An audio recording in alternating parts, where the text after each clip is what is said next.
Senectud, todo lo relacionado con el adulto mayor y su entorno. Acompáñanos a entender y conocer lo maravilloso del cuerpo humano en esta etapa de su vida. De la mano de especialistas que nos ayudarán a entenderla. Senectud, Senectud. Bajo la conducción de Enrique Gallardo García. Comenzamos.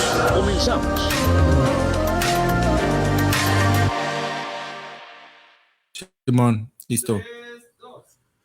Hola, ¿qué tal? Muy buenas noches. Sean ustedes bienvenidos a Senectud, un programa dedicado a temas relacionados al proceso de envejecimiento, la etapa de la vejez y la persona adulta mayor. Te saluda en este micrófono tu amigo y servidor Enrique Gallardo García y hoy estaremos hablando sobre los cateterismos. Iniciamos. Saludo con mucho gusto a Yamil Vallejo, que está en la producción de este programa, y recordándote nuestra línea directa WhatsApp que aparece en pantalla, el teléfono 332-540-5737. Te lo repito, el número 332-540-5737. También déjame decirte que nos puedes seguir a través de nuestros canales oficiales como lo es Facebook, YouTube, Spotify y también nuestra cuenta de Instagram como @senectud_radio.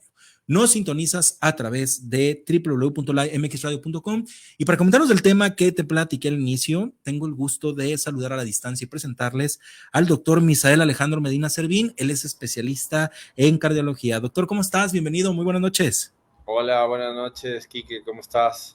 Buenas noches. Muchas gracias. Muchas gracias, doctor, por aceptar esta entrevista y pues sobre todo, pues bueno, un tema que sin duda, pues mucha gente te estaba esperando porque, pues bueno, casi la mayoría, no podemos generalizar, pero casi la mayoría ha tenido pues algún tipo de procedimiento, padecimiento con un cateterismo, o sobre todo, pues bueno, puede ser que también esté a punto de llevarse a cabo este procedimiento, pero me gustaría mucho que nos platicaras para iniciar un poquito, como te mencionaba, y para que la gente pues te conozca y sobre todo también empecemos a familiarizarnos, que nos platiques un poquito, bueno, cómo está compuesto nuestro sistema cardiovascular, ¿sí? Un poquito de anatomía para tener en cuenta, bueno, cómo está conformado nuestro sistema cardiovascular. Adelante, bienvenido. Gracias, Quique. Bueno, buenas noches a todos. Un gusto platicar con ustedes y bueno, relacionado a lo que preguntan, pues finalmente todo el sistema cardiovascular está conectado a través justamente del corazón. Tenemos un sistema arterial, que es justo todo el sistema de arterias, valga la redundancia, que lleva la sangre oxigenada, ¿no? Esta sangre que está oxigenada sale del corazón, que hablamos del lado izquierdo, que normalmente nos referimos al corazón justo a la parte baja del corazón que se llama ventrículo y es la parte que tiene la fuerza y expulsa el corazón, la sangre hacia las arterias, se distribuye a todo el cuerpo humano, cada vez arterias más pequeñas para entregar los nutrientes y el oxígeno a todas las células de todos los órganos. Después de esto, evidentemente, los órganos le regresan la sangre a las venas y las venas van captando todo esta sangre desoxigenada y la va llevando paulatinamente a través de las venas hasta llegar a la vena cava, que es la vena principal del cuerpo, y se la va a entregar al corazón nuevamente en la parte de la aurícula derecha, y la aurícula derecha se la va a entregar a través del ventrículo derecho al pulmón. Entonces, si se fijan, al final esto es un circuito, vamos a decirlo para hacerlo sencillo, que lleva agua oxigenada y que después de haberse desoxigenado, regresa nuevamente a los pulmones a través del corazón del lado derecho para que se vuelva a enriquecer en todos estos nutrientes y oxígeno y de una u otra forma cumpla su función de bomba, ¿no? Esto, entre otras cosas, digamos, de la forma más sencilla de explicar, es la función del corazón. Una bomba de circulación, una bomba de líquido que contiene células y a través de ellos se nutre todo el cuerpo. De acuerdo, doctor. Pues muchas gracias por esa introducción, esa explicación muy, muy concreta y sobre todo pues muy, muy fácil de entender. Y ahora sí, pues bueno, nos vamos de lleno. ¿A qué se le llama cateterismo? Que lo hemos escuchado muchas veces en hospitales, bueno, hospitalización o a veces hasta en la misma consulta externa. ¿Qué nos puedes platicar al respecto? Sí, de acuerdo. Cateterismo cardíaco se le dice a cualquier procedimiento en donde se introduce algún tipo de catéter, ¿no? De hecho, por eso se le llama así. Catéter es una vaina de plástico o algún aditamento que se introduce a través de una vena o una arteria hasta llegar al corazón, y por eso le decimos de forma popular cateterismo cardíaco. Hay diferentes tipos de cateterismo para muchas cosas, para muchas enfermedades, pero básicamente lo que la mayoría de la gente conoce como cateterismo cardíaco es cuando hacemos cateterismo de las arterias del corazón, puesto que de hecho, hablando del sistema cardiovascular, el corazón tiene también su circulación, que justo las primeras arterias que salen de la arteria aorta, que es la que sale del corazón, las primeras arterias que nacen de la aorta son justamente las arterias del corazón. Y bueno, algo muy importante es que el corazón es el único órgano que trabaja al 90% de su capacidad de extracción de oxígeno. Entonces, básicamente el corazón no tiene una capacidad más alta de lo que ya trabaja en cuestión de extraer nutrientes y oxígeno. Entonces, cuando se bloquea una arteria del corazón, básicamente empezamos a tener problemas graves porque el músculo que tiene que tener ese oxígeno y esos nutrientes para poderse contraer empieza a tener fallas, ¿no? Si es algo agudo, ¿no?, que se tapa de repente, súbitamente una arteria, vamos a llamarle infarto del corazón o infarto del miocardio, que sería el término médico, cuando se bloquea de forma aguda, es decir, súbita. Pero también vamos a tener otra presentación de obstrucción de las arterias del corazón, que esto es un poco más paulatino, esto se va presentando con el pasar de los años, se va pegando como si fuera sarro el colesterol a las arterias, que en este caso vamos a decir que son las tuberías, se va pegando este sarro a estas tuberías, se va estrechando la tubería hasta llegar a un punto en el que cuando llega a un 70% de obstrucción la arteria, ya no permite que los nutrientes y el oxígeno sean suficientes para proveer estos elementos a la parte del músculo del corazón, y ahí el paciente manifiesta principalmente dos cosas. La primera, que es la más típica que todo el mundo entiende, es que le duele el pecho al hacer un esfuerzo físico. Sin embargo, no todos los pacientes van a referir dolor en el pecho al hacer un esfuerzo. Algunos otros van a referir falta de aire, fatiga. Van a decir, yo camino, o mi abuelo camina, o mi papá camina, sube un tramo de escaleras y se tiene que detener porque siente que le falta mucho el aire, como que se ahoga, como que se fatiga. Y bueno, obviamente la mayoría de la gente, como esto es muy paulatino, pues ¿qué va haciendo? Va cada vez haciendo menos intensidad de esfuerzo físico, o piensa que el abuelo, que el papá, pues lo único que está pasando es que ya está mayor, que ya está cada vez más deteriorado y que realmente tiene muy mala condición física y se ahoga. ¿Por qué? Porque le duele, porque en un momento dado tiene mala condición física, pero no siempre es así. Se confunde muy fácilmente con otros problemas como la fragilidad del paciente mayor, que cuando el paciente hace un esfuerzo y se ahoga al caminar o al subir una escalera o al hacer incluso un esfuerzo como bañarse o cambiarse, pues esto es un equivalente de angina de pecho. Y le llamamos angina de pecho al dolor que se presenta en la zona del tórax, cuello y espalda o brazo izquierdo principalmente, cuando el corazón manifiesta síntomas de mala circulación. De acuerdo, Doc. Pues fíjate, algo muy común que no es característico, pero que la mayoría también en personas adultas mayores se presenta, ¿no? La angina de pecho. Tenemos aquí ya preguntas para ti, recordándoles nuestra línea directa WhatsApp, teléfono. ¿Listo? A ver, ¿qué tenemos ahí? No, sí teníamos. Sí.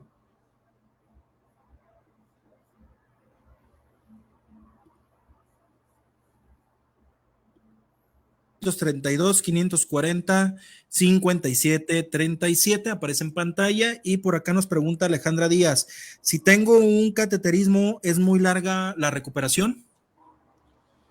No, básicamente, bueno, obviamente depende del contexto en el que un paciente entra a un cateterismo, ¿no? Como habíamos dicho, hay dos principales causas por la cual un paciente entra a un cateterismo. La primera, el infarto, el bloqueo agudo o súbito de las arterias, y la otra es un cateterismo programado o electivo, en el cual el paciente se diagnostica en la consulta, lo envían a cardiología y posteriormente pasa programado al procedimiento.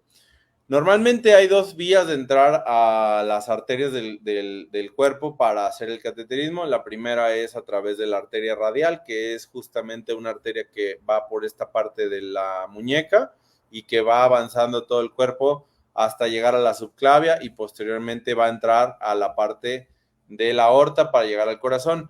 Cuando lo hacemos por el brazo o por la muñeca, la mayoría de las veces es más cómodo para el paciente.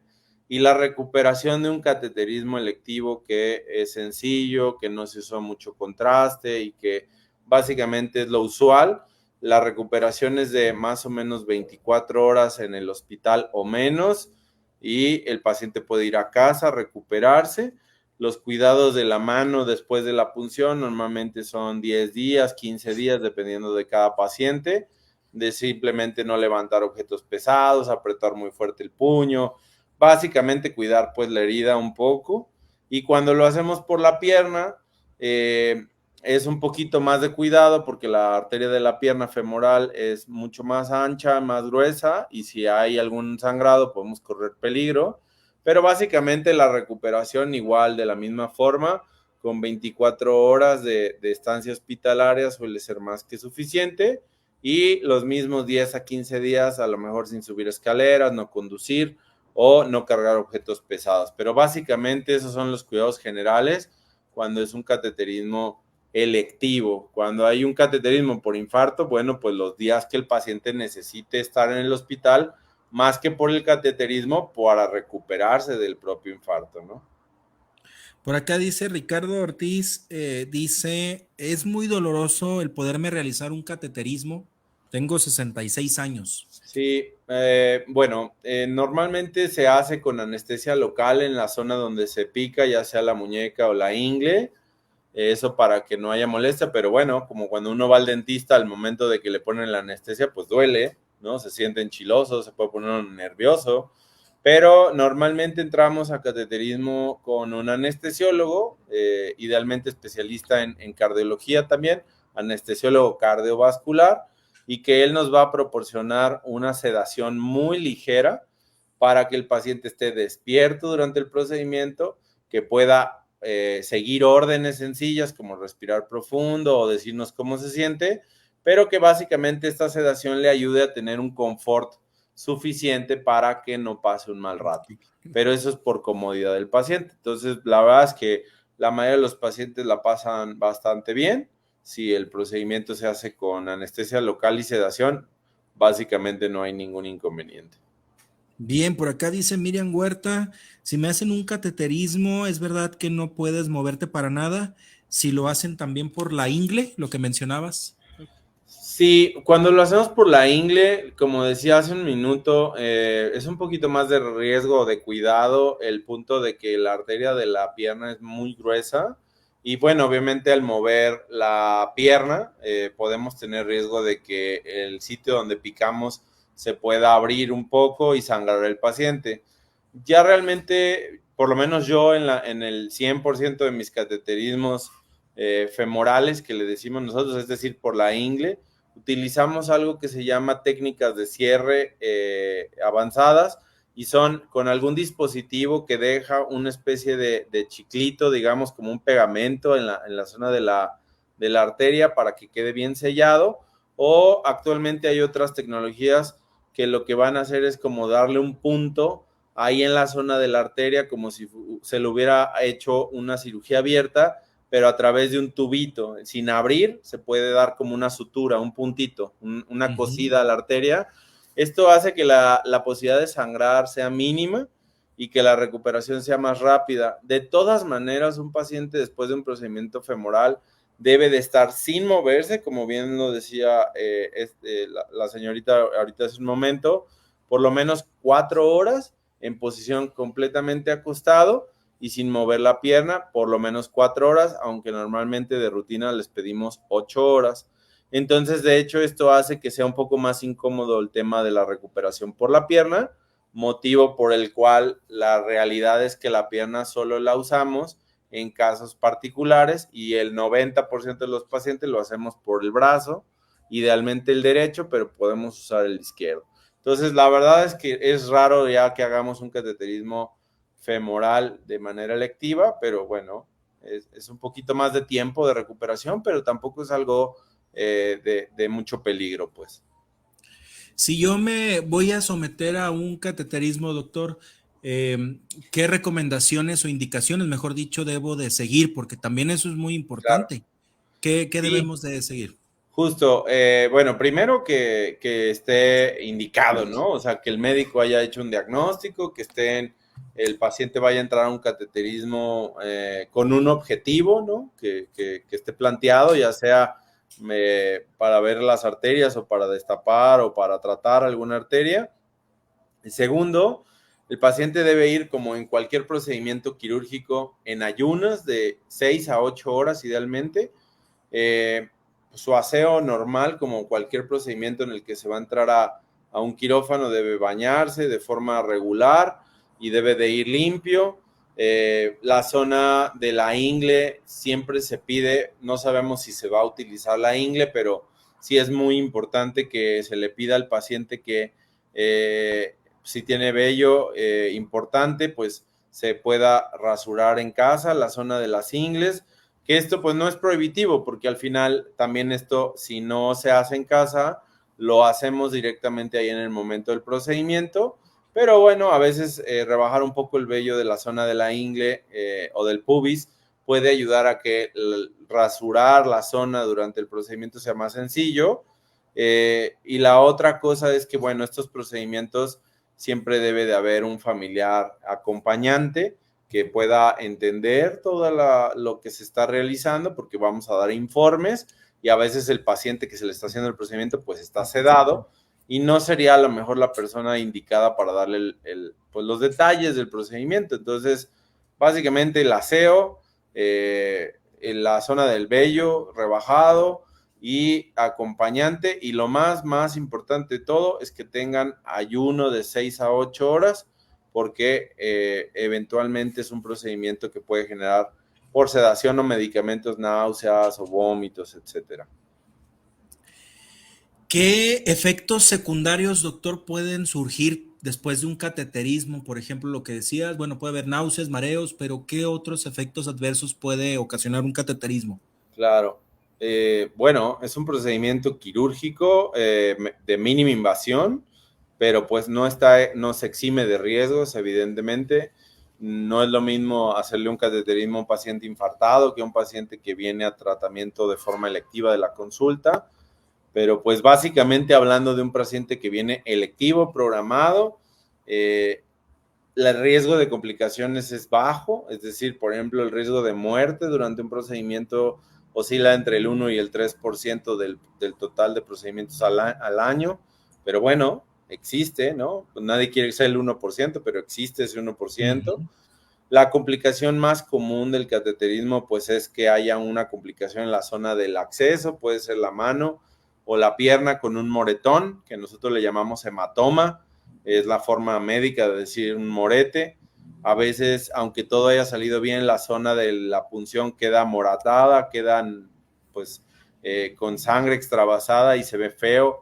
Puede haber dolor en el sitio de la punción porque pues se hizo ahí una manipulación y se pudo haber lastimado la zona adyacente y puede generar dolor posterior al cateterismo o días posterior. Y per se del procedimiento vamos a utilizar para poder pintar las arterias una cosa que se llama medio de contraste. Muy Ese bien. Medio de contraste es el que se usa en radiología normal para una tomografía o para un estudio contrastado. Es un medio yodado y este medio yodado, desgraciadamente, que es el único que existe, es nefrotóxico. ¿Qué significa esto? Bueno, pues que genera un daño a los riñones. Si yo tengo un riñón sano, como puede ser la mayoría de los pacientes que entra a cateterismo, aún a pesar de ser un paciente de 80 años, puede tener una función renal, digamos, preservada, y esto hace que se le pueda administrar medio de contraste sin ningún problema, pero es un paciente que ya tiene una enfermedad del riñón previa o que está predialítico porque ya tiene los riñones dañados, o que tiene ya su función del riñón deteriorada, pues este medio de contraste puede acelerar el proceso de daño del riñón y podemos tener efectos no deseados como una diálisis. Justamente pues cuando vamos a rayos X, lo primero que nos piden cuando vamos a hacer un estudio contrastado es una creatinina, se llama la sustancia en sangre que medimos en un laboratorio, y normalmente cuando está esta sustancia elevada en sangre no nos hacen la tomografía, voy a decirlo. Acá pues no, porque pues el corazón es un órgano vital que puede necesitar tratarse a pesar de que el riñón esté mal. Sin embargo, evidentemente le decimos al paciente y a la familia que el riesgo de diálisis o de daño por el riñón por el contraste puede ser más alto que el de la población general. Hay métodos que actualmente utilizamos para utilizar menos contraste que anteriormente usábamos, pero aún así, bueno, este es uno de los efectos contraproducentes de hacer un cateterismo. Lo demás, la verdad es que es lo que ya decías, ¿no? O sea, si se le administra sedación, muchos pacientes tienen náuseas, dolor de cabeza, mareos, incomodidad, agitación, sobre todo en un paciente mayor que luego pues tiene un poco de tendencia a la demencia y puede agitarse, pero básicamente es un procedimiento que en el 90% de los pacientes lo vamos a realizar hoy y el paciente se va a ir hoy mismo a su casa o incluso mañana más tardar, porque es un procedimiento que bien hecho es muy, muy seguro. Sí, sobre todo, bueno, todas estas preguntas que nos hace la amable audiencia, porque al final de cuentas, como decíamos al principio, pues bueno, no la mayoría, pero sí alguno que otra persona pues ha presentado algún procedimiento y sobre todo también ha sido sometido a alguna cirugía. Bien, doctor, me gustaría mucho que nos dieras recomendaciones sobre, bueno, lo que nos hablaba sobre la angina de pecho. Ya nos dijiste, bueno, qué es, dónde se puede empezar a manifestar, pero qué recomendaciones nos puedes dar para pues evitarla y que sobre todo pues también si sospechamos de eso, pues poder atendernos a la brevedad. Sí, la angina de pecho es el resultado al final, como ya decíamos, de la obstrucción de las arterias del corazón de forma crónica, ¿no? Y este proceso es bastante lento, se produce por muchos años lentamente en silencio hasta que finalmente, digamos, se sale el agua del jarrito, ¿no? Hasta que llega el punto en donde la sangre ya no puede pasar de forma suficiente. Existe una cosa que se llama factores de riesgo cardiovascular, ¿no? ¿Qué son los factores de riesgo cardiovascular?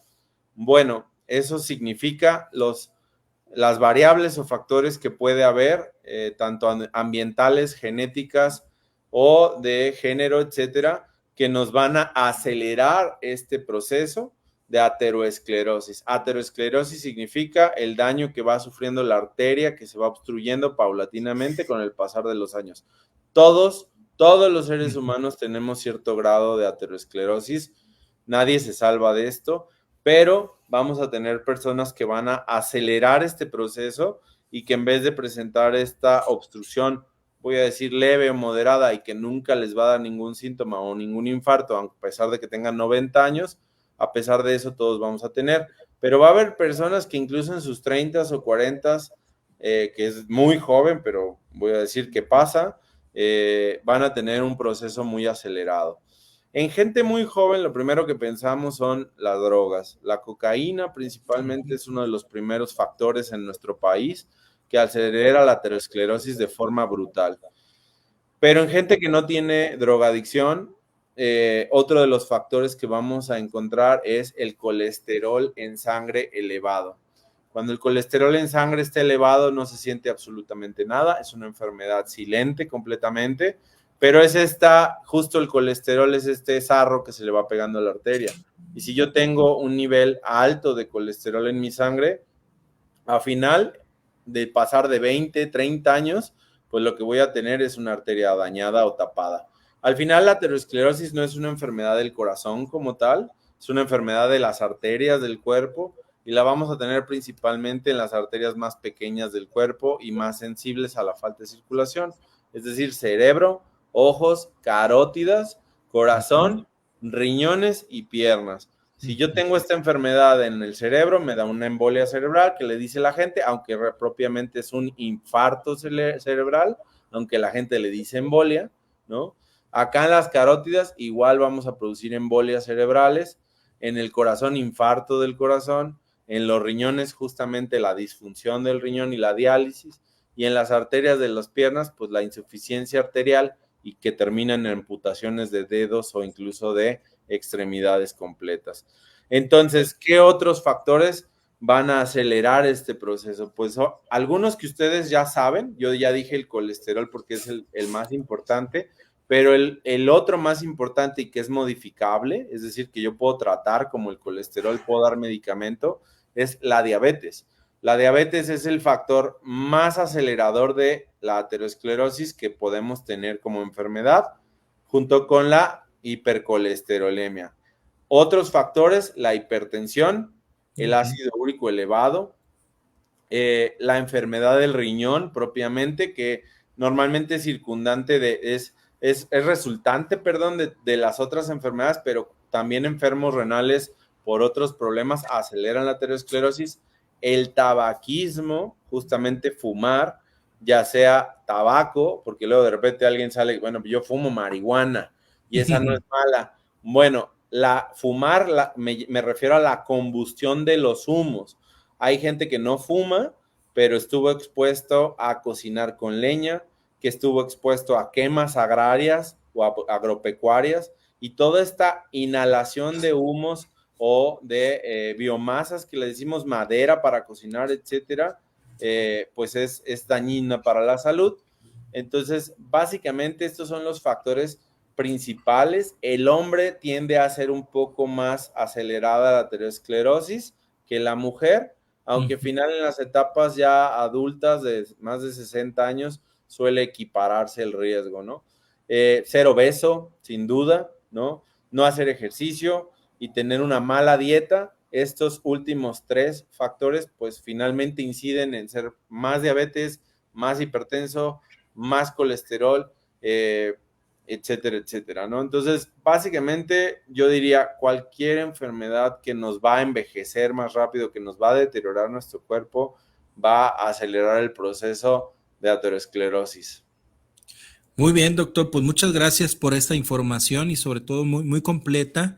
Y pues bueno, pues a cuidarse y sobre todo, pues ahora sí la pregunta del millón, ¿cada cuándo hay que atenderse con el cardiólogo? Sí, bueno, a partir de los 40 años, a pesar de no haber tenido un antecedente familiar de un paciente infartado, básicamente el chequeo médico, y digo, qué bueno si se hace con un cardiólogo, pero por lo menos un chequeo médico con sus médico general o internista, quien suele ser su médico de cabecera, puede evaluar cómo está el estado de salud del paciente, y esto, la recomendación es que mínimo sea una vez al año. ¿Qué consta la revisión general? Es preguntar, revisar cómo está el paciente, síntomas, cómo se siente, el peso, la talla, etcétera, los signos vitales, la presión, laboratorios generales que constan de una biometría hemática, cómo está la glucosa, cómo está el riñón, cómo está el hígado, cómo está el colesterol a partir de los 40 años si no tenemos antecedentes. Y entonces justo, ¿no? Lo digo en broma, pero es anécdota. Nos llevan a los pacientes al hospital de 80 años y nos dicen, no, es que aquí me enfermaron a mi papá. ¿Y cuál? Lo que pasa es que el papá, que tiene 80 años, tiene 40 años que no va al doctor, jamás se le había tomado una muestra de sangre. Acuérdense que la diabetes, la hipertensión, el colesterol alto y todas estas enfermedades normalmente no dan síntomas. Entonces, claro, el día que revienta la bomba de tiempo que tienen ahí en casa, que le toman la presión, pues mal, le toman la glucosa, mal, el colesterol hasta el cielo, las arterias tapadas.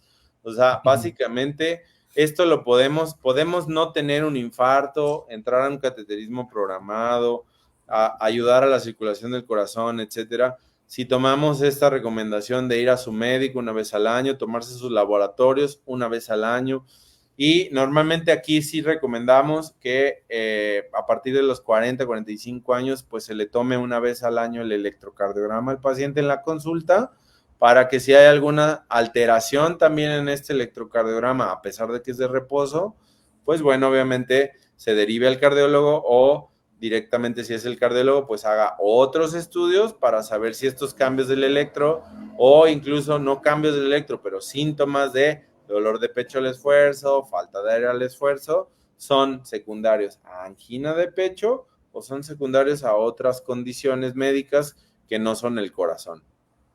De acuerdo, doctor. Pues muchas gracias nuevamente por esta información. Y pues bueno, estamos cerrando en conclusión. Una conclusión que nos quieras dar, por favor, adelante. Pues básicamente que no se esperen a tener síntomas, ¿no? Que vayan a su médico, que se chequen una vez al año, todos, ¿no? O sea, regálense de cumpleaños un chequeo médico, es bien barato, ¿no? O sea, la verdad es que no cuesta un chequeo médico con todos los laboratorios que luego les estaban de que la promoción de 180 elementos y no sé qué tanto les hacen, no les va a costar ni el 2%, el 1% de lo que les va a costar un cateterismo. Ya no solo lo económico, sino el susto, la preocupación, etcétera. No hablemos más que de un infarto ya en evolución. Entonces, yo creo que justo la llamada de atención es checarnos, porque a pesar de que uno piensa que está sano, acuérdense que la principal causa de muerte en el mundo, y México no es la excepción, son las muertes de origen cardíaco. Entonces, por estadística, 1 de cada 3 personas en el mundo se muere de problemas cardíacos. Es decir, que básicamente nos puede tocar de una manera muy fácil este problema, ¿no? Totalmente de acuerdo, y lo que decías, ahora sí, tanto las enfermedades de cardíacas como también pues la diabetes pues hacen de la suya, y pues no se diga, ¿no? Lo demás de ahí viene la insuficiencia renal y pues todos los elementos que se derivan. ¿Cómo tener un contacto contigo, Doc? Platícanos de tu consultorio, Sí, dónde estás, y adelante para que la gente tome nota, tus redes sociales, adelante. claro. Bueno, yo actualmente doy consulta de lunes a sábado por matutino. En las tardes yo estoy ahorita encargado del área de hemodinamia del ISSSTE Valentín Gómez Farías. Bien. Y mi consulta privada, les paso el teléfono, es 33 21 80 23 10. Ese, con mi asistente, ahí tienen acceso a la agenda, incluso alguna duda que pueda surgir de si requieren alguna consulta o algo. Y tengo 2 consultorios. El consultorio Bien. Justo de donde es este teléfono es en la torre de especialidades del Hospital Ángeles del Carmen. Bien. Ahí en la colonia Monraz, y en el piso 6, 640B. Ese es el consultorio del Ángeles del Carmen, y tengo otro consultorio un poco más hacia el sur, que es muy cerca del Hospital Arboledas, a una cuadra. Se llama la avenida Nicolás Copérnico, 3817. Y para no confundirlos más, este mismo teléfono que les dije, que es 33 21 80 23 10. En ese mismo teléfono les pueden agendar cita en cualquiera de los 2 consultorios, según se les haga más fácil acudir a uno u otro. Perfecto, doctor, pues muchas gracias por esta entrevista. Te agradezco mucho tu tiempo, y sobre todo pues esta es tu casa. Muchas gracias por esta valiosa información, y pues espero verte pronto, ya sabes, ahí, sí, claro, ahí en el ISSSTE. Perfecto, donde sea, ustedes nomás invítenme.